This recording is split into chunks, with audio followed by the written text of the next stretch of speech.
اچانک انسان کا دل کسی چیز پہ آ جاتا ہے، یہ انسانی فطرت ہے، تو اس پہ پکڑ نہیں ہے۔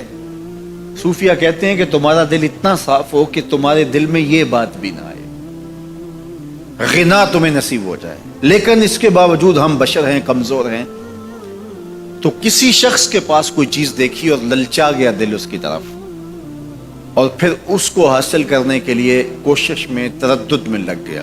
دل میں خیال بھی آتے ہیں، وسوسے بھی آتے ہیں، اور ایسی ایسی خواہشات جنم لیتی ہیں کہ انسان خود اپنے پہ ہنستا ہے، لیکن ایسی خواہشات جس کی اتباع میں چل پڑا، جس کی خواہش میں چل پڑا، تو یہ ہلاک کر دینے والی چیز۔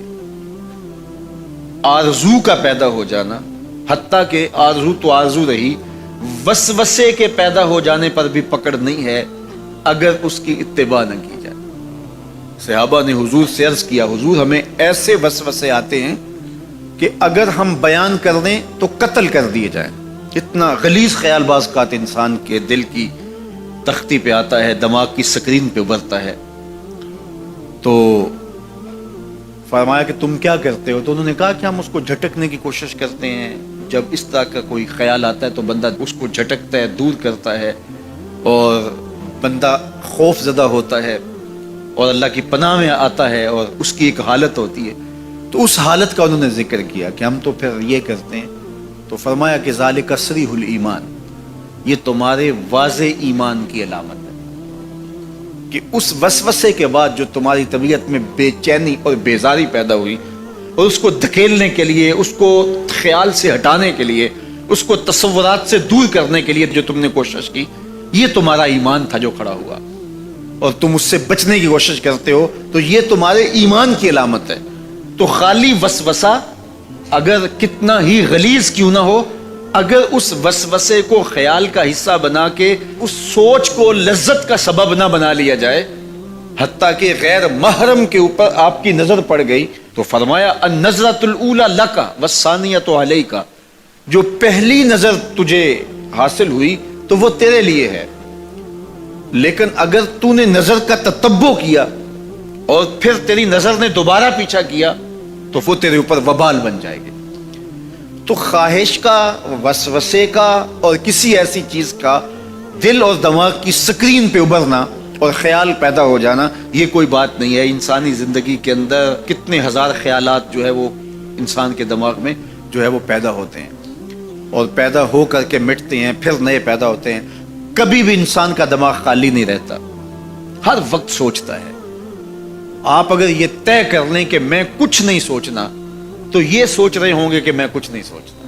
یہ کبھی ہو نہیں سکتا کہ آپ کا دماغ ہو اور اس کے اندر جو ہے وہ کوئی خیال نہ چل رہا ہو۔ ہزاروں لاکھوں خیالات کا ایک ہجوم گزرتا ہے، تو انسان کا دل، دماغ اس طرح بھاگتا ہے۔ آپ اچھے لوگوں میں رہیں گے تو خیالات پاکیزہ ہوں گے۔ دیکھیے، آپ گندگی کے ڈھیر سے گزر رہے ہوں گے تو خیالات اسی طرح کے ہوں گے نا، اور اگر پھولوں کی روش سے گزر رہے ہوں گے، صحن چمن سے گزر رہیں گے تو خیال اس طرح کے ہوں گے نا۔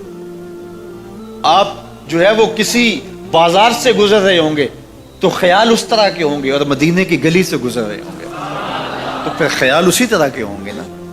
اس وقت آپ کے خیالوں کی دنیا کسی اور جہاں میں آباد ہے، اس لیے کہ آپ رسول اللہ کا فرمان سن رہے ہیں۔ لیکن اگر آپ کے سامنے کو گویا غزل گا رہا ہو تو پھر خیال کی وادیوں میں بھٹک کے کہیں آپ اور کھڑے ہوں گے۔ اب بات حضور کے فرامین کی ہو رہی ہے تو تصور پھر گنبد خضرا کے مکی کا ہی ہوگا نا، تصور تو پھر شہر حبیب کا ہی ہوگا۔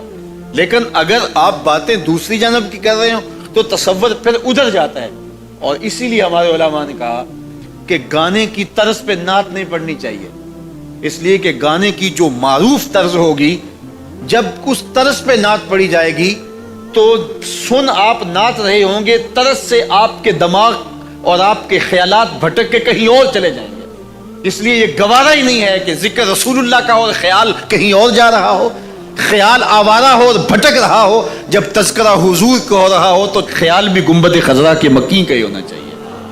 تو یہ بات ذہن میں رکھیے گا کہ یہ انسانی زندگی کے اندر انسان کا خیال بھی بھٹکتا ہے، سوچیں بھی بھٹکتی ہیں، دل میں بھی کئی کچھ آتا ہے، لیکن پکڑ اور گرفت اس وقت ہوتی ہے جب انسان اس خیال پہ اپنے آپ کو اس راہ پہ ڈال دیتا ہے.